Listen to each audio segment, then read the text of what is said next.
കണ്ണൂരിൽ NDA സ്ഥാനാർത്ഥി ഇക്കുറി വിജയത്തിൽ കുറഞ്ഞതൊന്നും പ്രതീക്ഷിക്കുന്നില്ല എന്നുള്ളതാണ് ഏറ്റവും പ്രധാനമായ കാര്യം. വലിയ ആവേശത്തിൽ തന്നെയാണ് NDA സ്ഥാനാർത്ഥി C. രഘുനാഥും കണ്ണൂരിൽ പ്രചരണം നടത്തുന്നത്. ഇക്കുറി കണ്ണൂരിൽ NDA സ്ഥാനാർത്ഥി വിജയിക്കുമെന്നുള്ള ആവേശം, ആ ഒരു ആത്മവിശ്വാസം. വിജയിച്ചിരിക്കും നിങ്ങൾ. ഈ ജനസാഗരത്തെ ഞാൻ സാക്ഷി നിർത്തി പറയുന്നു. കണ്ണൂരിൽ ആദ്യമായി NDA വിജയിച്ചിരിക്കും. അതിന്റെ തെളിവാണ് ഈ കൂടിയിരിക്കുന്ന മഹാസാഗരം. എന്തായാലും കഴിഞ്ഞ തെരഞ്ഞെടുപ്പുകളിൽ നിന്നെല്ലാം വ്യത്യസ്തമായി NDAക്ക് കുറെ കൂടി ആൾബലവും അംഗബലവും ഉണ്ടാക്കാൻ വേണ്ടി കഴിഞ്ഞിട്ടുണ്ട്. തീർച്ചയായും അംഗബലം ഉണ്ടാക്കുക മാത്രമല്ല, വിജയിക്കാനുള്ള സാഹചര്യവും കണ്ണൂരിലുണ്ട്. അത് കണ്ണൂരിൽ വിജയിച്ചിരിക്കും. അത് കണ്ണൂരിൽ ആദ്യമായി NDA അക്കൗണ്ട് തുറക്കും എന്നാണ് ഈ ആവേശമൊക്കെ നിങ്ങൾക്ക് കാണുമ്പോൾ മനസ്സിലാകുന്നത്. എന്തായാലും C. രഘുനാഥും വലിയ ആവേശത്തിലാണെന്ന് തോന്നുന്നു. തീർച്ചയായും കഴിഞ്ഞ 45 ദിവസമായി ഞാൻ കണ്ണൂരിന്റെ തെരുവീതികളിൽ, കണ്ണൂരിലെ ഓരോ മനുഷ്യരെയും എനിക്കറിയാം.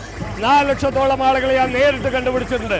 ആ 4 ലക്ഷത്തോളം ആളുകളിൽ നിന്ന് എനിക്ക് കിട്ടിയ ഊർജം, ഞാൻ 45 ദിവസത്തിന് ശേഷം തുടങ്ങിയ അതേ ഊർജത്തിലാണ് ഞാനിവിടെ നിൽക്കുന്നത്. നിങ്ങൾക്ക് മനസ്സിലാവും. എന്തായാലും ഈ പാട്ടിന്റെ താളത്തിനപ്പോഴേ ഒരു സ്റ്റെപ്പ് ഇടാൻ വേണ്ടി C. രഘുനാഥേട്ടൻ ഇടക്കിടക്ക് കൈ ഇങ്ങനെ അനക്കുന്നതാണെന്നുണ്ട്.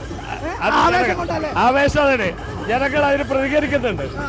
ജനങ്ങളുടെ പ്രതികരണത്തിന് അനുസരിച്ചാണ് ജനങ്ങൾ ഇവിടെ കാത്തിരിക്കുന്ന കാണുന്നില്ലേ. ആവേശഭരിതമാണ് ജനങ്ങളുടെ കാത്തിരിപ്പ്. അതുകൊണ്ട് അതിനനുസരിച്ച് അവരുടെ ആവേശത്തിൽ ഞാനും ആവേശത്തോടൊപ്പം തന്നെയാണ്. എന്തായാലും ജയിച്ചിരിക്കും. അന്ന് ജൂൺ 4-ാം തീയതി ഉച്ചയാകുമ്പോഴത്തേക്ക് നിങ്ങൾക്ക് ജയിക്കുന്ന സാഹചര്യം കണ്ണൂരിൽ ഉണ്ടായിരിക്കും. അത് നിങ്ങൾക്ക് മനസ്സിലാവും. കണ്ണൂരിൽ ഇതുവരെ നിങ്ങളുടെ ചാനലുകളൊക്കെ എഴുതിത്തള്ളിയതിൽ നിന്ന് വ്യത്യസ്തമായി കണ്ണൂരിൽ ഞങ്ങൾ ജയിച്ചിരിക്കും. അതാണ് ഈ ആവേശം നിങ്ങൾക്ക് മനസ്സിലാക്കുന്നത്. ചാനലുകൾ അവഗണിച്ചാലും ജനങ്ങൾ അവഗണിക്കില്ല എന്നുള്ള ആത്മവിശ്വാസം. ആരവഗണിച്ചാലും ജനങ്ങളുടെ മനസ്സിൽ ഞാനുണ്ട്, NDA ഉണ്ട്, നമ്മുടെ മോദിജി ഉണ്ട് എന്നതിന്റെ തെളിവാണ്. നിങ്ങൾ കാണുക, ആയിരക്കണക്കിന് വരുന്ന ആളുകൾ ഈ വഴിയോരെ തന്നെ കാത്തുനിന്നത് അതിന്റെ തെളിവായി ഞാൻ കാണുന്നു. കഴിഞ്ഞ ദിവസങ്ങളിലൊക്കെ മലയോര പ്രദേശത്ത് സന്ദർശിച്ചപ്പോൾ എനിക്കൊരു കാര്യം ബോധ്യമായിട്ടുണ്ട്.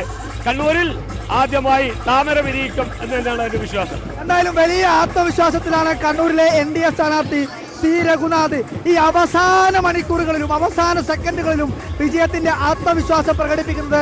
ഇക്കുറി കണ്ണൂരിൽ താമര വിരിയുമെന്നുള്ള പ്രഖ്യാപനം കൂടിയാണ് C. രഘുനാഥ് നടത്തുന്നത്. വീഡിയോ ജേർണലിസ്റ്റ് ദിമേശ് ഉർവശിക്കൊപ്പം reporter Arjun Kalyad, in reporter, Kannur.